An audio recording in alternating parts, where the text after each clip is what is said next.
Shri Gayatri children's hospital పురిటి బిడ్డల నుంచి 18 సంవత్సరాల వయసు గల పిల్లలకు అన్ని రకాల వ్యాధులకు ప్రత్యేకంగా చూడబడును. Doctor Kottapati Manoj Kumar Reddy MBBS MD paediatrics hospital నందు అందించు వైద్య సేవలు, పురిటి బిడ్డలకు వైద్య సేవలు, టీకాలు, ఆస్తమా మరియు ఎలర్జీలు, చిన్న పిల్లలకు ఎమర్జెన్సీ ఐసీయూ, వార్మర్స్ మరియు ఇంక్యుబేటర్స్, విష జ్వరాలు, చిన్న పిల్లల్లో శ్వాసకోశ సమస్యలు. శ్రీ గాయత్రి చిల్డ్రన్స్ హాస్పిటల్ చెట్టు కింద బడి ఎదురు ఆంధ్రప్రగతి గ్రామీణ బ్యాంక్ కింద కురిచేడు రోడ్, దర్శి.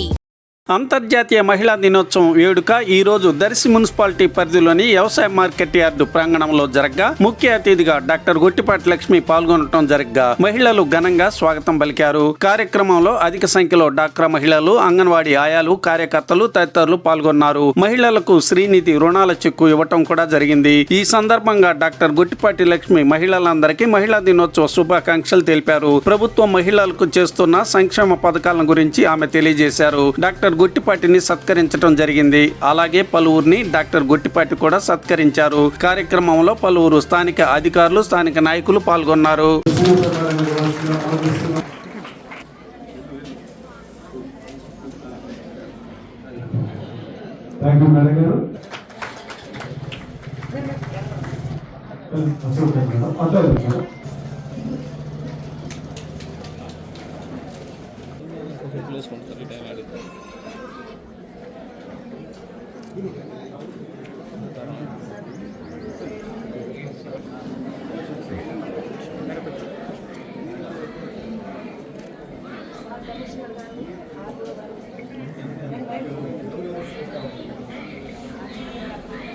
అందరికీ మహిళా మనులందరూ కూడా ప్రత్యేకంగా నమ్మకాన్ని పెంచుదాం, స్వర్గమన్నదెక్కడున్న నేలపైకి దించుదాం, జీవితాన వెలుగుందని నమ్మకాన్ని పెంచుదాం, స్వర్ణగిరికి చరణముండున.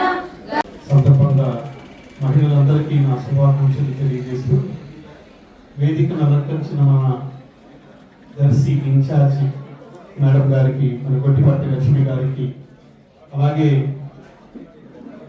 వేదికను అలంకరించిన మిగతా సభ్యులందరికీ, మహిళలకి, మన గవర్నమెంట్ తరఫున మన అందరికీ నా శుభాకాంక్షలు తెలియజేస్తూ చేసుకోవటం, మహిళలు చేసిన పోరాటమైన, త్యాగమైన, మహిళల సాధికారత గురించి మనం గుర్తు చేసుకునే రోజు. మన సంస్కృతంలో కూడా మహిళలకు ఎంతో గౌరవం ఇచ్చారు. ఎత్ర నార్యస్తు పూజంతే రమంతే తత్ర దేవత. ఎక్కడైతే మహిళల్ని గౌరవిస్తారో అక్కడ దేవుళ్ళు నివసిస్తారని మన సంస్కృతుల్లో ఎప్పుడో చెప్పారు. ఈ సంవత్సరం థీమ్ ఏంటంటే గివ్ టు గెయిన్. అంటే మనం ఒక మహిళకి ఏదైనా అవకాశం ఇస్తే ఆ తరం ముందుకెళ్తుంది, లేదా ఆ సమాజం ముందుకెళ్తుంది, లేదా మహిళకి మనం విద్యనిస్తే కుటుంబం ఎదుగుతుంది. ఈ థీమ్ని మనం అందరం గుర్తుపెట్టుకోవాలి. ఇప్పుడు చూస్తే అందరూ మహిళలు బలంగా ఉండాలి లేదా ముందుకు రావాలంటారు, కానీ అందరికీ తెలిసిన విషయం ఏంటంటే మనం ఎప్పుడూ చాలా స్ట్రాంగ్గా ఉంటాము. ఎందుకంటే మనకి డెఫినెట్గా ఒకటి ఒప్పుకోవాల్సిన విషయం ఏంటంటే మెన్ అంటే పురుషులు కుటుంబాన్ని పోషిస్తారు చాలా వరకు. ఇప్పటికీ కూడా 80% వాళ్ళే కుటుంబ భారం అంతా చూస్తున్నారు. కానీ మహిళలు కూడా ముందుకొచ్చి అంతే చక్కగా ఇప్పుడు చూసుకుంటున్నారు. కానీ మనకి ఇంకో బాధ్యత ఏముంటుందంటే మన కుటుంబం అయినా, ఇంట్లో పిల్లలకి ఏదన్నా ఉన్నా, వాళ్ళ చదువులైనా, వాళ్ళ ఆరోగ్యమైనా, లేదా ఎవరన్నా ఇంటికి వస్తుంటే వంట గురించి అయినా, టీచర్ అయినా, ఇంజనీర్ అయినా, ఎమ్మెల్యే అయినా, మన బాధ్యతలు మనందరికీ ఉంటాయి. సో మనం ఎప్పుడు పురుషుల కన్నా మల్టీ టాలెంటెడ్. కానీ మనకి సమాజంలో అంతే అవకాశాలు వస్తున్నాయి అంటే అది లేదు.